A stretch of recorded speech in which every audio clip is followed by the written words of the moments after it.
मराठा समाजाच्या कार्यकर्त्यांनी आमच्या कमानीवर जरांगे पाटलाचे फोटो लावले गेले रे. काही माते फिरू गावातले 4-2 लोक होते, त्यांनी ते काम केलेले. आम्हाला राजकीय किंवा ह्याला काही रंग द्यायचा नाही. हा कार्यक्रम मुळात ओबीसीचा कार्यक्रम आहे. कारण कमान आमची, कार्यक्रम आम्ही घेतोय आणि त्यांचे बॅनर, हे कोणता न्याय आहे तिथं? भोगलवाडी गावामध्ये लक्ष्मण हाके यांच्या स्वागताची तयारी कशी सुरू आहे आणि माझ्यासोबत बोलण्यासाठी भोगलवाडीतील पूर्ण ग्रामस्थ माझ्यासोबत आहेत.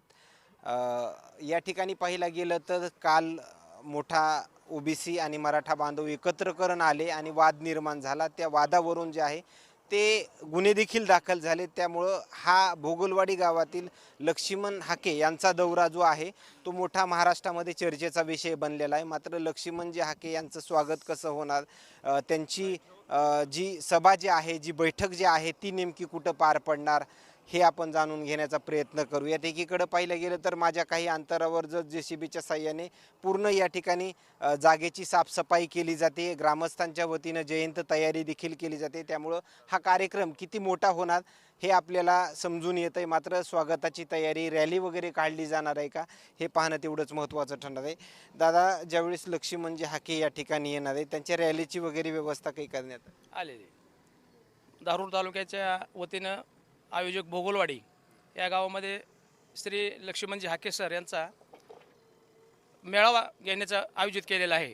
तरी तालुक्यातून बहुसंख्य लोक, एक 10,000पेक्षा अधिक लोक या ठिकाणी भोगलवाडी या ठिकाणी येतील. श्री संत भगवान बाबाच्या मंदिराच्या जागेमध्ये हा कार्यक्रम भोगलवाडी येथे संध्याकाळी 7 वाजता होत आहे.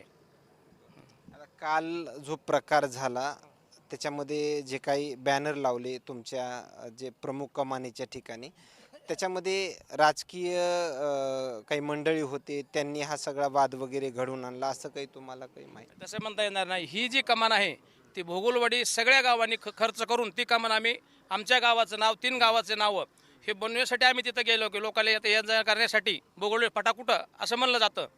पण ते कमानीमार्फत ते इथं येऊ शकतात पाहुणावळी कुणी बी.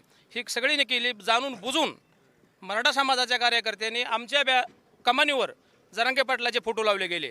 अर्थार्थ याच्यामध्ये जे बॅनर लावले गेले हे राजकीय नेत्यांच्या निकटवर्ती वगैरे आहेत, असं काही तुम्हाला काही समजलं? कारण की तुमच्या गावापासून काही अंतरावर जर पाहिलं गेलं ते गाव नाही, तसं काय म्हणता येणार राजकीय वगैरे. काही माते फिरू गावातले 4-2 लोक होते, त्यांनी ते काम केलेले. आम्हाला राजकीय किंवा ह्याला काही रंग द्यायचा नाही. हा कार्यक्रम मुळात ओबीसीचा कार्यक्रम आहे. त्याच्यामुळे आम्हाला बाकी काही नाही. असं गुन्हे वगैरे दाखल झाले? गुन्हे दाखल झालेत. कारण कमान आमची, कार्यक्रम आम्ही घेतोय आणि त्यांचे बॅनर, हे कोणता न्याय आहे तिथं? असं शक्य होणार नाही. रॅलीमध्ये रॅलीचं स्वरूप वगैरे कसं असतं? रॅलीचं स्वरूप असं आहे की भोगलवाडी फाट्याहून भोगलवाडीपर्यंत, भगवान बाबा मंदिरापर्यंत बहुसंख्येनं मोटरसायकल, 4 व्हीलर गाड्या घेऊन फुलांना उधळणी करणार आहात. JCB लावलेले आहेत. चांगल्यापैकी रॅली करणार आहेत आणि बहुसंख्येने लोक तालुक्यातून जमा होणार आहेत. त्यामुळं किती क्विंटल फुलं या ठिकाणी उधळले वगैरे जाणे? साधारणतः 5 क्विंटलच्या पुढं फुलाची व्यवस्था केलेली आहे. JCB मार्फत फुलांचे उधळण करून स्वागत करून भोगलवाडी फाटा येथून ते पार 4 किलोमीटरचं अंतर आहे. भोगलवाडी, काटेवाडी आणि रस्त्यानंच पूर्ण वस्तीच्या ठिकाणी, विविध ठिकाणी रस्त्यावरून येत असताना स्वागताची व्यवस्था करण्यात आलेली आहे.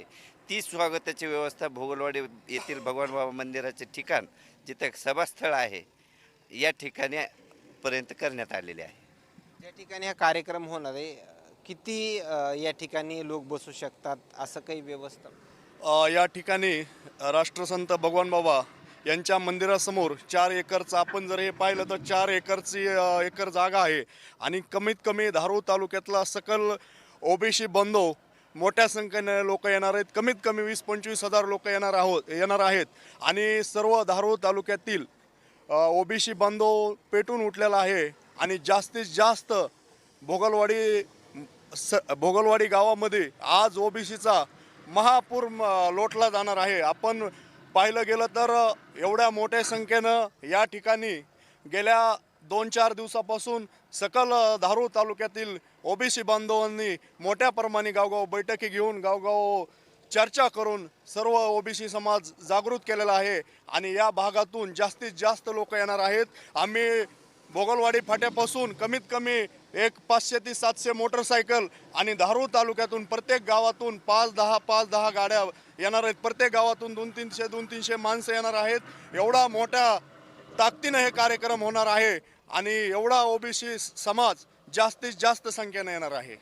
या ठिकाणी पाहिलं गेलं तर ज्यावेळेस लक्ष्मण हाके यांच्यासोबत काही चर्चा झाली, या ठिकाणी तुमचा कार्यक्रमाचं आयोजन वगैरे करण्यात आलं, ते कुणी चर्चा वगैरे केली? नाही, गावातील युवक कंपनी आणि सगळे ज्येष्ठ माणसांनी, सगळ्या गावकऱ्यांनीच दोघंजण साहेबाला फोनवर बोलले आणि कार्यक्रमाची तारीख दिली.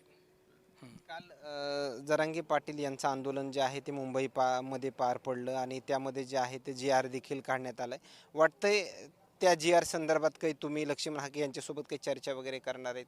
ओबीसीच्या आरक्षणाला धक्का वगैरे लागू शकतात, आज काही चर्चा वगैरे होणं अपेक्षित? हो, होणार आहे चर्चा की ओबीसीला जे आमचं हक्काचं आरक्षण आहे ते कुठंही गदा येऊ नाही. त्यांच्याबद्दल मराठा समाजाने त्यांचं कुठून घ्यायचं ते ठरवावं, पण आमच्या ओबीसीतून त्यांना मिळू नये ह्यासाठी लक्ष्मणजी हाके साहेबाबरोबर नुसता धारूर तालुका किंवा भोगलवाडी नाही तर अख्खा महाराष्ट्र त्यांच्या पाठीमागं उभा आहे. म्हणून त्यांना सपोर्ट करण्यासाठी आम्ही हा कार्यक्रम आयोजित केलेला आहे. ओबीसी आरक्षणाला धक्का जर लागत असेल तर आता त्यानंतर ओबीसीचा देखील मोर्चा जो आहे तो मुंबईमध्ये धडकणार आहे किंवा धडकायला पाहिजे, असं काही अंतर्गत तुमची चर्चा वगैरे काही असं होते? हो आहे. भुजबळ साहेबांच्या नेतृत्वाखाली लक्ष्मणजी हाके साहेबाच्या ओबीसी सर्व महाराष्ट्रातील नेत्यांच्या मार्गदर्शनाखाली वेळ प्रसंगी मुंबईला आम्ही जाण्याची सगळ्याची तयारी आहे आणि जाणार आम्ही. याच्यामध्ये मुख्यमंत्री तर म्हणतायत ओबीसी आरक्षणाला धक्का लागणार नाही, मात्र धक्का लागू शकतो अशा देखील चर्चा पाहायला मिळत आहेत. धक्का लागणार नाही अशा देखील चर्चा पाहायला मिळत आहेत. त्या पूर्ण प्रकरणाकडे कसं नाही, धक्का लागलेलाच आहे हे आमच्या लक्षात येतं आहे. बनवाबनवी पुढल्या ह्याच्याकडून केली आहे त्या समाजाकडून, ते उपयोगाचं नाही. आम्ही आमच्यातून आरक्षण मिळूच देणार नाही. वेळ प्रसंगी काही झालं तरी आमच्या हक्काचं आरक्षण ओबीसीचं आम्हालाच मिळालं पाहिजे, इतरांना नाही मिळालं पाहिजे.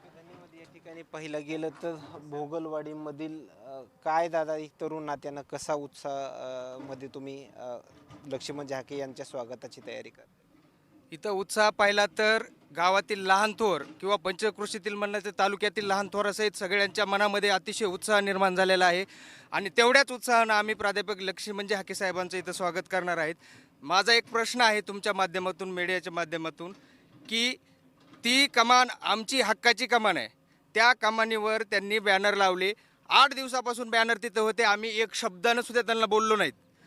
ज्या वेळेस आमचा कार्यक्रम इथं फिक्स झाला त्यावेळेसच आमच्या कमानीवरील बॅनर त्यांनी का फाडलेत? आमचा एवढं तुमच्या माध्यमातून त्यांना क्वेश्चन आहे. ओके, धन्यवाद. या ठिकाणी पाहिलं गेलं तर लक्ष्मणजी हाके यांच्या स्वागताची तयारी कशा पद्धतीने प्रत्येकजण या ठिकाणी व्यक्त होण्याचा प्रयत्न जो आहे तो करतोय. दादा, या ठिकाणी बाकी खाली मॅट वगैरे टाकण्याची व्यवस्था करण्यात का असंच राहणार आहे? टाकू ना, मॅट टाकू ना. खाली मॅट टाकल्याशिवाय जनतेच्या गैरसोय होऊ नाही येणार या बाकी आणखीन काही सोयी करणार आहेत? बाकी सोयी काय असतात? बाकी काय, त्यांचं स्वागत करणे, त्यांचा सन्मान करणे, हां, आलेल्या सर्व जागेची बाकी सगळी साफसफाई JCBच्या साह्याने आता करताय? करणार आहे, चालूच आहे. हां, दिवसापासूनची तयारी होती लक्ष्मण हाके यांच्या स्वागत? दिवसापासून पूर्ण महाराष्ट्राचा ओबीसीचं नेतृत्व येत आहे आणि त्याच्या स्वागतासाठी सर्व परिसरातील जनता उत्सुक आहे आणि दणक्यानं त्यांचं स्वागत होईल. आणि जे आमचं अस्तित्व मिटवायला गेलेत, ओबीसीचं जे अस्तित्व या महाराष्ट्रामध्ये छत्रपती शिवाजी महाराजांच्या काळापासून 18 पगड जाती धर्म एक गुण्यागोविंदानं नांदत होते. जी बलुते संस्था होती, म्हणजे ते आता दलित आला असेल, चांभार आला असेल, सुतार आला असेल, लोहार आला असेल, ही व्यवस्था आहे सामाजिक व्यवस्था. आणि ही पिछडलेला वर्ग यासाठी मंडल आयोगानं हे आरक्षण जाहीर केलेलं आहे. आमचा मराठा समाजाला ओबीसी आरक्षणाला विरोधच नाही, पण त्यांचा जो हट्ट आहे की फक्त ओबीसीमधूनच पाहिजे आणि ते सन्माननीय सरकारनं दिले, ते आमच्यावर अन्यायकारक आहे. आमचं अस्तित्व मिटविण्याचा प्रयत्न आहे आणि ते अस्तित्व पुन्हा प्रस्थापित करण्यासाठी आमचा हा लढा सुरू आहे. सरकार तर म्हणतंय की ओबीसीच्या आरक्षणाला धक्का लागणार नाही, मात्र तुम्हाला वाटतंय धक्का लागलाय? गोड बांगाल आहे सरकारचं. ओबीसीचा आरक्षणाला हक्क लागणार नाही हे गोड बांगाल आहे. आरक्षण तर जाहीर केलं आहे. हां, पहिलं 10% दिलंच होतं, बारकी विविध योजना दिल्या होत्या, तरी आमचं काय म्हणणं. मग आरक्षण जाहीर झाल्यानंतरही काही संबंध नव्हता आमचं. या भोगलवाडीकरण परिसरातून कुणी बृहत शब्द काढला नाही. आमची 2-4 महिन्यापासून ती कमान होती फाट्यावर. आमचं दैवत. चालतंय ओके. आतापर्यंत बाबा हे काही तुमचा कार्यकाळ गेला याच्यामध्ये कधी मराठा ओबीसी वाद तुम्हाला पाहायला मिळाला? नाही. फक्त पहिल्यांदाच पाहायला मिळतोय तुमच्या पूर्ण लाईफमध्ये. हो पाहिलं.